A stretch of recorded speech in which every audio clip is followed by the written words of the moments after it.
Hello, people. Welcome once again to D and Z TV. A lot of things are actually happening right now concerning Naomi's incarceration. Yes, so much is happening, and the challenge right now is we actually do not know if it's for good or if it's for bad.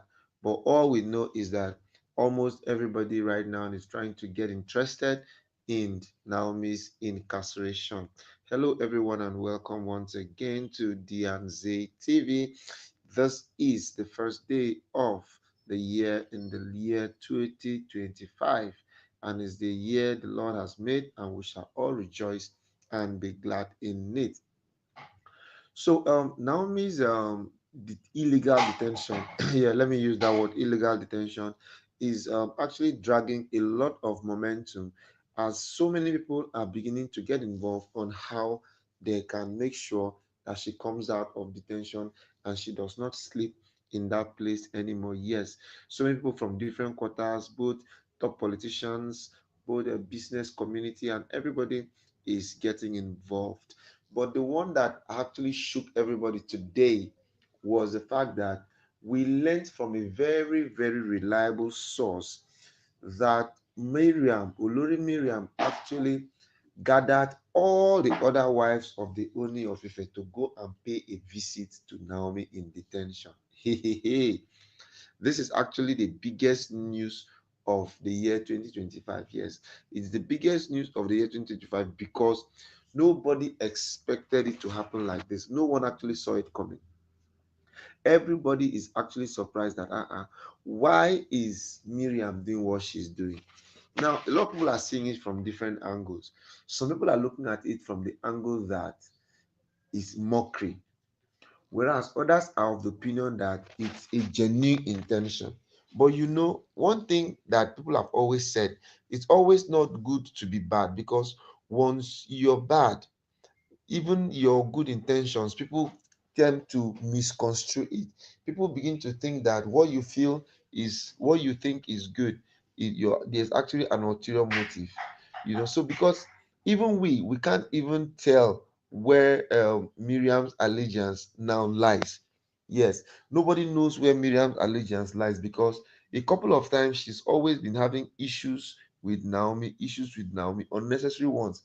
And what made it worse now is the fact that she has some little change. You know what I mean? Miriam actually has money. A couple of times she has even had issues, personal orchestrations with Oni, that she owns half of Ojajamo. So therefore, Oni needs to hand over Ojajamo to her. And Oni, on his own part, has said it is not possible. Yes, Oni said it's not possible at all. But now Miriam is still insisting that they should hand over Ojajamo to her. But Oni actually really, really insisted. In fact, it actually caused a whole lot of problem. It actually took the godly intervention of very senior members of the Elders Council that were able to quench this issue that happened. Quenching the issue actually now calmed down the whole nerves of the place and it made everywhere to be quiet. So now, when I'm looking at it, that Miriam now asking everybody, all the wives, in fact, Miriam actually literally forced everybody because some of them didn't want to attend. Like Ronke didn't want to come. Even Ashley didn't want to come. But Miriam actually forced everybody to go.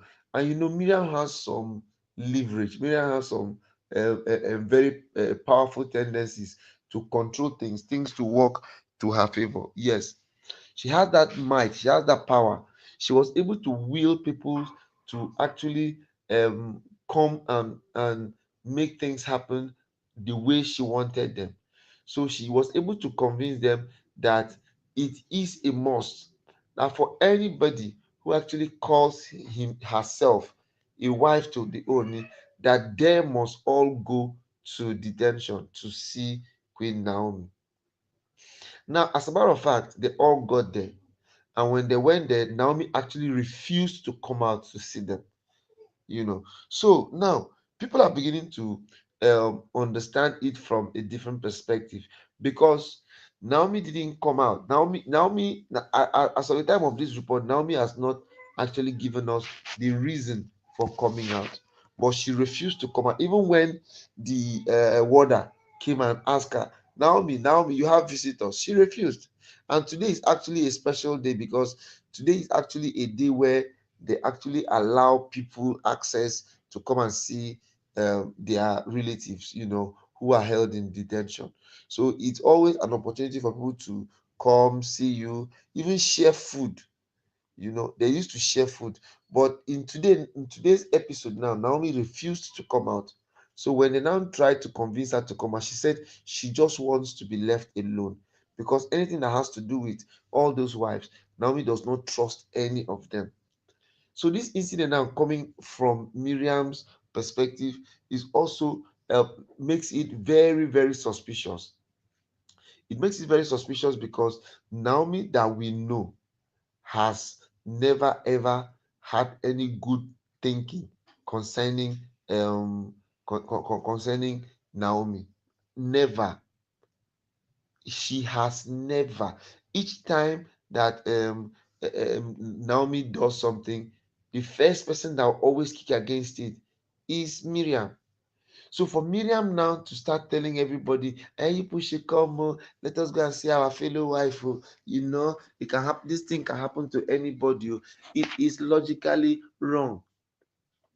Yes, it is logically wrong.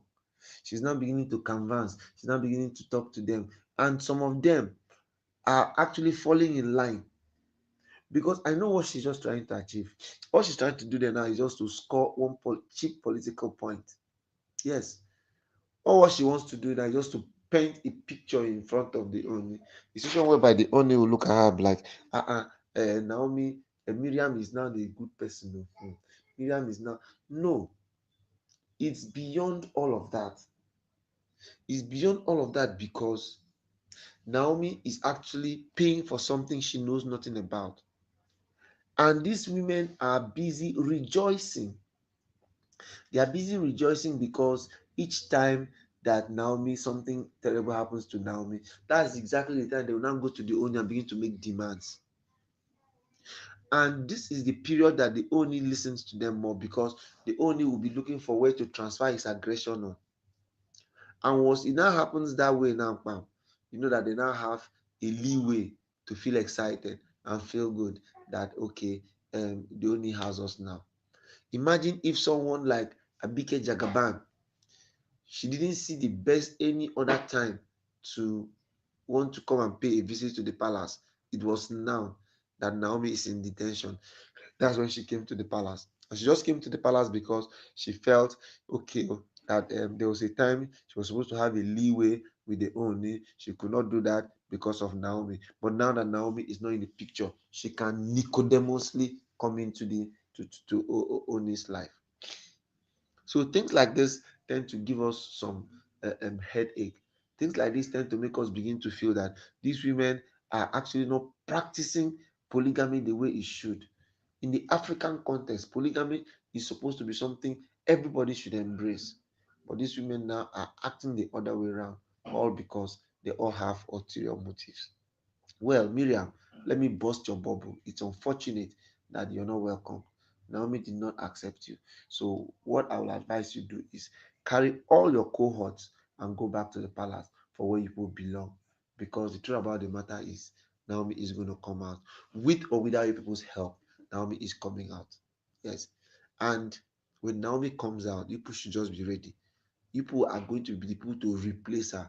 That's because a lot of seeds are being sown, a lot of sacrifices are being done, a lot of prayer nights are being organized, all for Naomi. See, Naomi actually has people, and the Igbos have an adage: "Onye nwe mmadụ ka onye nwe ego." Do you know what it means? Who has people is better than who has money. All right, people, this is where we'll be stopping this video till we come your way again. Do well to subscribe to our channel, click on the notification button, comment, like, and share this video. Let's keep the conversation going. Please do not forget, today is the first day of January. Try and pray for Naomi so that God, in His infinite mercy and goodness, will grant her safety and freedom. Thank you, and God bless you all. Bye bye. I forgot to say this lady did Abuja today. So,